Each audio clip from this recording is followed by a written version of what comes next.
चलिए आज एक सफर पर निकलते हैं, पृथ्वी के एक बहुत ही विशाल और जरूरी हिस्से की ओर, जिसका नाम है बोरियल वन। इसे अक्सर हमारे प्लैनेट का हरा ताज भी कहा जाता है, और आज हम यही जानेंगे कि आखिर ऐसा क्यों है। तो आज की हमारी चर्चा को हमने 5 हिस्सों में बांटा है। सबसे पहले बोरियल है क्या, फिर देखेंगे कि इसका फैलाव दुनिया में कहाँ-कहाँ है। उसके बाद यहाँ की कड़ाके की ठंड में जीवन कैसा होता है, यहाँ के पेड़ पौधे और जानवर कैसे रहते हैं, और आखिर में हम सब के लिए इस जंगल की क्या अहमियत है। ठीक है, तो शुरू करते हैं पहले सवाल से। आखिर ये बोरियल है क्या? इसे उत्तर के फेफड़े भी कहते हैं, और यकीन मानिए इसके पीछे एक बहुत बड़ा कारण है। तो सीधी और सरल भाषा में बोरियल वन, जिसे टैगा के नाम से भी जाना जाता है, धरती पर मौजूद सबसे बड़ा जमीनी बायोम है। मतलब एक बहुत बड़ा इकोसिस्टम। जब भी कोई टैगा का नाम ले तो बस उन घने जंगलों की तस्वीर दिमाग में लाइए, जिनमें नुकीली पत्तियों वाले पेड़ होते हैं, जैसे कि पाइन, स्प्रूस और लार्च। इसकी कल्पना करने का एक और बहुत अच्छा तरीका है। सोचिए कि हमारे ग्रह के उत्तरी हिस्से के चारों ओर एक विशाल हरी बेल्ट बंधी हुई है, जो पूरे गोलार्ध को घेरे हुए है। बस यही है बोरियल। अब जरा इसके पैमाने को समझते हैं कि ये वैश्विक हरा ताज कितना विशाल है और कहाँ तक फैला हुआ है। जी हाँ, ये किसी एक देश या एक महाद्वीप तक ही सीमित नहीं है। ये तो सचमुच में पूरी दुनिया में फैला हुआ है। तो ये फैला कहाँ कहाँ है? देखिए, ये उत्तरी अमेरिका में कनाडा और अलास्का से शुरू होता है, फिर यूरोप में स्कैंडिनेवियाई देशों तक पहुंचता है, और वहां से आगे बढ़कर एशिया के एक बहुत बड़े हिस्से जैसे कि साइबेरिया और उत्तरी रूस को कवर करता है। और अगर इसके साइज की बात करें तो ये कितना बड़ा है? यकीन मानिए, ये जंगल हमारी पृथ्वी की कुल जमीन का 11% हिस्सा घेरता है। जरा सोचिए कितना ज्यादा विशाल है ये। तो अब सवाल उठता है कि इतने बड़े और बर्फीले इलाके में आखिर जिंदगी कैसी होती होगी। चलिए अब यहाँ के मौसम के चरम को समझने की कोशिश करते हैं। यहाँ पर जीवन 2 बिल्कुल अलग-अलग मौसमों में बटा हुआ है।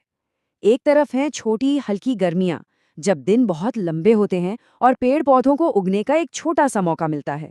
और दूसरी तरफ है लंबी, बहुत ही कठोर सर्दियाँ, जहाँ दिन एकदम छोटे हो जाते हैं और तापमान बहुत नीचे गिर जाता है।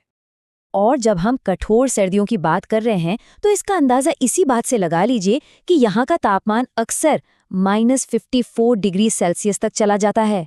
सोचकर देखिए, ऐसी जमा देने वाली ठंड में जिंदा रहना कितना मुश्किल होता होगा। यहाँ के मौसम की कुछ और भी खासियतें हैं। बारिश बहुत कम होती है और जो भी नमी आती है वो ज्यादातर बर्फ के रूप में ही गिरती है। पर यह बर्फ एक लिहाफ की तरह काम करती है, जो जमीन को कड़ाके की ठंड से बचाती है।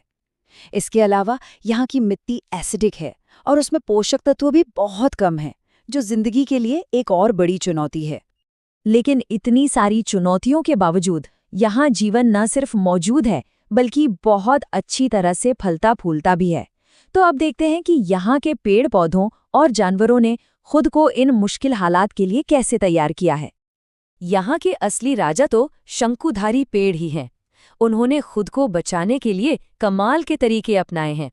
उनकी पत्तियां सुई जैसी होती हैं ताकि पानी का नुकसान कम से कम हो। उनका तिकोना आकार मदद करता है कि भारी बर्फ उन पर टिके नहीं, फिसलकर गिर जाए। और उनका गहरा हरा रंग वो कम से कम धूप में भी ज्यादा से ज्यादा ऊर्जा सोखने में मदद करता है। और यहाँ के जानवर भी कुछ कम नहीं हैं।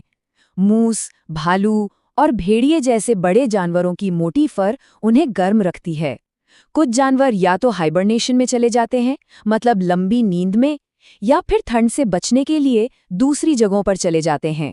और स्नोशू हेयर जैसे छोटे जानवर तो इतने कमाल के हैं कि बर्फ में छिपने के लिए अपना रंग ही बदलकर सफेद कर लेते हैं।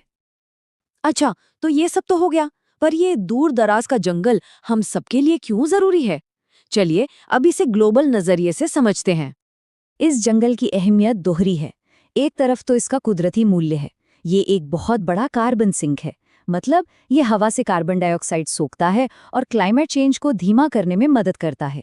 साथ ही ये भारी मात्रा में ऑक्सीजन भी बनाता है। वहीं दूसरी तरफ इसका आर्थिक मूल्य भी है। दुनिया भर में लकड़ी, पेपर और पल्प इंडस्ट्री इसी पर बहुत ज्यादा निर्भर करती है। ये एक बात बोरियल के महत्व को समझाने के लिए काफी है। ये जंगल सचमुच में हमारे ग्रह के लिए सांस लेता है। अक्सर हम फेफड़ों के रूप में अमेज़न के जंगलों को याद करते हैं, लेकिन सच तो ये है कि बोरियल वन दुनिया के सारे ट्रॉपिकल वर्षावनों को मिलाकर जितना कार्बन जमा होता है, उससे भी कहीं ज्यादा कार्बन अपने अंदर सहेज कर रखता है। तो अंत में एक सवाल, ये हरा ताज, ये बोरियल वन हमारे ग्रह को बचाता है, मौसम को कंट्रोल करता है और अनगिनत जीवों को जीवन देता है। अब सवाल ये उठता है कि हम इसकी रक्षा कैसे करें? इस पर सोचना और काम करना हम सभी के लिए बहुत जरूरी है।